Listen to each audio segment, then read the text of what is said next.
नमस्कार मित्रांनो, स्वागत आहे तुमचं स्वाद मराठी मातीच्या या चॅनलवर। चला तर मग आपण आज करूया शेवची भाजी। तर मग शेवच्या भाजीला लागणारे साहित्य पाहूया।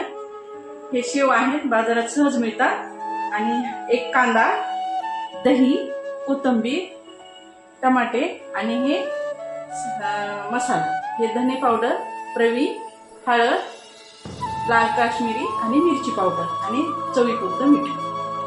कढई ठेवलेली आहे, तर कढई तापत आहे, त्याच्यामध्ये आपल्याला 3 पळ्या तेल टाकायचं आहे।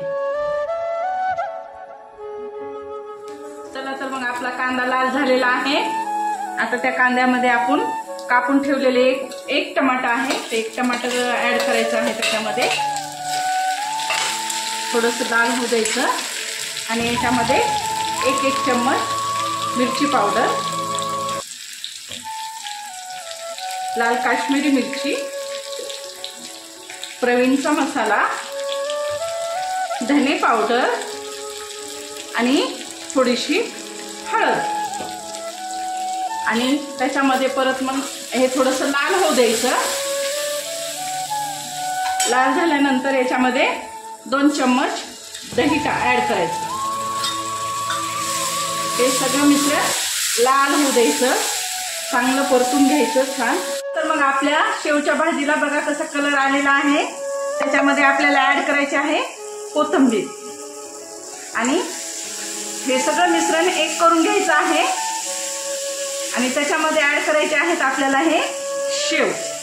तर पहा कसा कलर आलेला आहे, खूप छान प्रकारे दिसत आहे, खूप छान वास येत आहे, प्रकारे झालेले आहेत। त्याच्यामध्ये आपल्याला थोडंसं पाणी ऍड करायचं आहे, जास्त नाही टाकायचं, थोडंसं ऍड करायचं। पहा आपण हे टिफिनसाठी, डब्याला, मुलांना टिफिनमध्ये सुद्धा द्यायला चालतं।